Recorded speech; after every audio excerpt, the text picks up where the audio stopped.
सीरत media group के नाजरीन को मेरा सलाम है। इन दिनों जबकि पूरी दुनिया कोरोना वायरस के असर से मुतासिर है और हर तरफ हाहाकार मचा हुआ है, दुनिया इसके इलाज तलाश कर रही है, इसके असबाब पर गौर किया जा रहा है और उससे बचाव के तरीके अपनाने पर ध्यान दिया जा रहा है।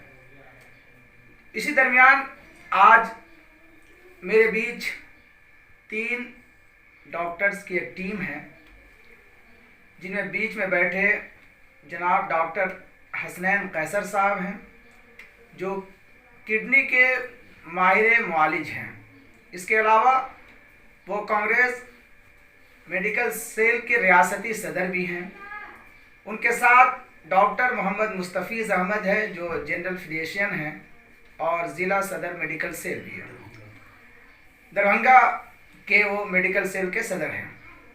उनके साथ बाईं तरफ डॉक्टर हामिद साहब, जो जाले और अतराफ़ के माहिरीन में डॉक्टर में शुमार होते हैं।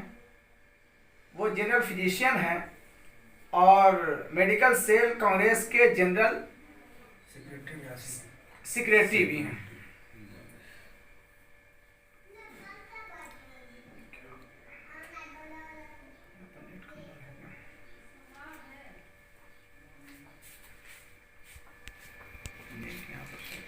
एयरटेल वाला है, यहाँ पर तो बहुत फास्ट चलता है, कभी कभी हो जाए गेट तो नाजरीन, मैं इन तमाम लोगों के तारुफ के साथ बिला किसी तमहीद के मैं डॉक्टर हसनैन कैसर से ये जानना चाहूँगा कि कोरोना जो एक वबा की शक्ल इख्तियार कर चुका है, पूरी दुनिया इससे मुतासिर हो चुकी है।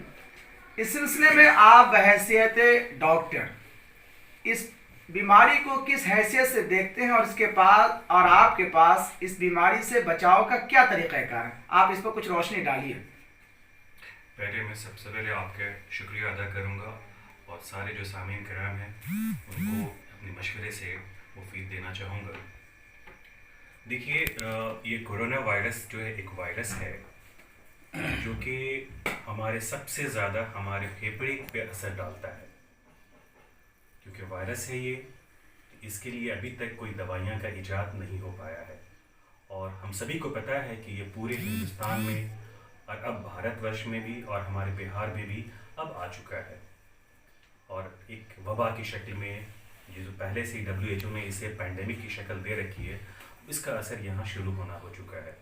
इसलिए हिंदुस्तान में तरह तरह के तरीक़े भी अपनाए जा रहे हैं। मैं एक चीज़ यहाँ से बताना चाहता हूँ कि वायरस जिसका जो है, ये कोरोना डिजीज़ जो है, जिसको कोविड-19 कहा गया है, इसका अभी तक इलाज नहीं आ चुका है। दरअसल बचाव ही इसका एक असल उपाय है जिससे हम बच सकते हैं। क्योंकि ये इन्फेक्शियस डिजीज़ है तो एक इंसान से दूसरे इंसान को आसानी से फैलता है। जैसे आप किसी के सामने खांसी कर दें, छींक दें, मुसाफा कर दें या उनके नज़दीक अगर बैठते हैं तो सांसों के ज़रिए से ये आता है। तो इससे ज़रूरी यहाँ पे क्या है कि प्रिवेंशन इस सबसे इम्पॉर्टेंट चीज़ है। क्योंकि अभी तक कोई ट्रीटमेंट इसका नहीं आया है, इसकी कोई दवा नहीं आई है, तो प्रिवेंशन ही असल होता है जो कि फैलने से रोकता है। एक इन्फेक्टेड जो मरीज़ है वो कम से कम 2 को ज़रूर असर डालता है। तो आपके आसपास के जो लोग हैं जो अगर इन्फेक्टेड पाए जाते हैं या इनको इस तरह की अलामत, सर्दी है, खांसी है, बदन हाथ में दर्द है, जोड़ों में शक्ल है, जोड़ों में तेज़ दर्द है, या चेहरा लाल हो रहा है, या आँख से पानी, नाक से पानी, इन सब चीज़ें आ रही हैं और तेज़ बुखार भी आना शुरू हो रहा है, तो समझिए कि वो उसकी अलामत है, पहचान है, उससे दूरी बना के रखनी है। और उसको हो सकता है कि उसको कोरोना इन्फेक्शन हो, जो कि अभी कोविड-19 से ज़्यादा जा रहा है। तो उससे हमें बच के रहना है, उससे दूरी बना के रहना है। कम से कम 1 मीटर की दूरी बना के तो ज़रूरी रखना है। जिसको इन्फेक्शन है उसको मास्क पहनाना है, उसको आइसोलेट करके रखना है, उसको दूसरे लोगों से मिलने जुलना करना है, ये कम से कम इसको रखना होगा। ये डिजीज़ जो है किसी शरीर में जाने से पहले 2 हफ्ते कम से कम लेती है, जिसको हम इंक्यूबेशन पीरियड कहते हैं, फिर से अपनी डिजीज़ के बीमारी की शक्ल में आने के, और उसके बाद वो दूसरों को फैलाना शुरू कर देती है। तो इसमें इसीलिए अभी जो हर जगह 2 हफ्ते की लॉकडाउन वगैरह करके जो लोगों को कहा जा रहा है, इसी बिना पे कहा जाता है कि आप उससे दूरी बना करके रहें। तो हमें इसका ख्याल रखना है। दूसरा ये क्या है कि मास्क वगैरह जब भी जो है बिला वजह बाहर ना जाएं। घर में जो है जो इन्फेक्टेड हैं उनको तो मास्क पहनाएं, साथ साथ खुद भी मास्क पहने। और एक चीज़ है कि पानी ढेर सारा लें, बुखार है तो बुखार की गोलियां लें, और विटामिन सी जो कि बड़ा कारगर होता है, ये हमारे इन्फेक्शन को फैलने से रोकने के हमारी कुदरती ताकत हमारे जिस्म को पहुंचाती है, जिससे क्या होता है कि डिजीज़ को लड़ना आसान हो जाता है। तो ये विटामिन सी का सेवन ज़्यादा से ज़्यादा करें, और बिला वजह लोगों से मिलना जुलना भी ना करें, मुसाफा ना करें। और एक सबसे ख़ास बात जो है फ्रीक्वेंट हैंड वॉश। अब सब लोग कहते हैं कि हैंड वॉश करें, कैसे करें? कम से कम 3 मिनट तक कोई भी साबुन के जरिए से लेकर पूरी तरह से करके, ये हाथ से आगे लेकर के, मैं जैसे बता रहा हूँ उसको देखना है, और इस तरह से जैसे खरोचते हैं हम अपने हाथ को, वैसे करना है, खरोचते हैं, और ये उंगलियों के बीच में ऐसे ऐसे कर करके, अगर आप मुलाजा फरमा रहे होंगे, अगर देख रहे होंगे तो इसको सीख लें। ऐसे ऐसे करके हम सर्जन्स जो हैं ये ऐसे ही हैंड वॉश करते हैं। एटलीस्ट 3 मिनट्स का हम लोग कम से कम किया करें। अगर सैनिटाइजर, वो भी अल्कोहल बेस्ड सैनिटाइजर हो, तो उसका इस्तेमाल आप लगाएं और उसको रब करें 20 सेकेंड्स तक एटलीस्ट, तब जा करके वो जो वायरस है वो मर पाएगा। तो ये सब कारगर उपाय हैं, इससे हमें बचना होगा, इसको करना होगा, और खुद पैनिक भी नहीं फैलाना इस चीज़ को लेकर। खुद भी बचें, दूसरों को भी बचाएं, और अपने जो माशरे में लोग हैं उसको पैनिक ना करें। और इसी तरह से हम अपने जो है इस डिजीज़ जो वबा जो ले रखी है, जो लाखों लोगों की जान जाने वाली बीमारी है, इससे हम बच सकते हैं।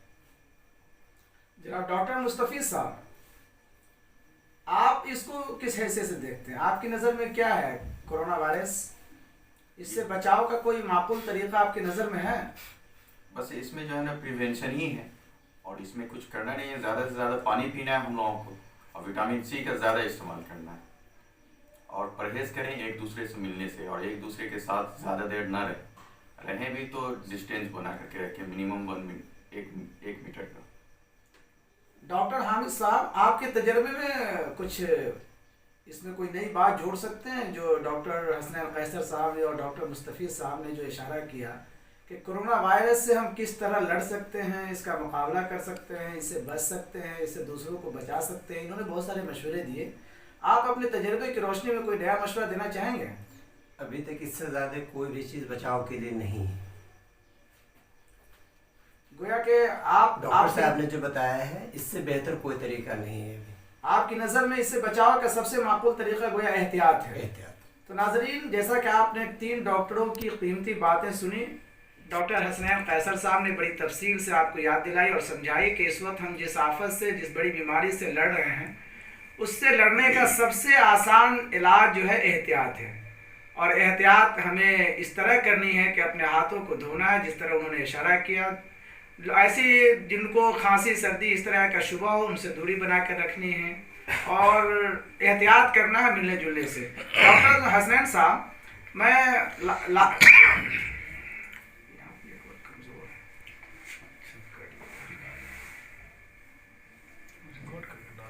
रिकॉर्ड हो रहा है, कोई रिकॉर्ड नहीं, वो तो हमको दे दीजिएगा फौरन।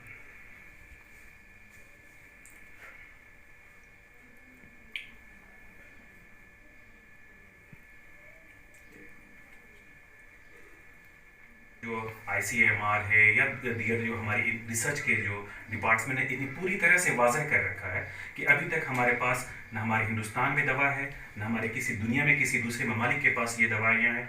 तो आप गलत झांसे में ना पड़े और गलत दवाइयों का बेवजह इस्तेमाल ना करें। हमेशा जो डॉक्टर से ही मशवरा लेकर के इसका इलाज करें, और वो जैसे कहें उस पर अमल करें, क्योंकि हमारे यहाँ गलत तरीके से इलाज करने के वजह से भी और इससे बीमारियाँ तेज़ी से फैल जाती है, क्योंकि उन्हें तो प्रॉपर ट्रेनिंग होती नहीं है। तो इस बात का बहुत ज़्यादा ख्याल रखें कि गलत इलाज बिना डॉक्टर के मशवरे जो पढ़े लिखे डॉक्टर उनके पास जाएं, उनसे मशवरा लें और वो जैसे बताएं उसे पालन। अगर बहुत ज़्यादा है तो बड़े अस्पताल, जैसे अगर दरभंगा में है तो डीएमसीएच में जाएं, पटना में है तो पीएमसीएच में जाएं, एनएमसीएच में जाएं, एम्स में जाएं, या जो दूसरे शहर हैं वहाँ अगर रहते हैं वहाँ के जो बड़े अस्पताल, वहीं ये फैसिलिटी अवेल की गई है कि वहाँ जाँच की जा सकती है।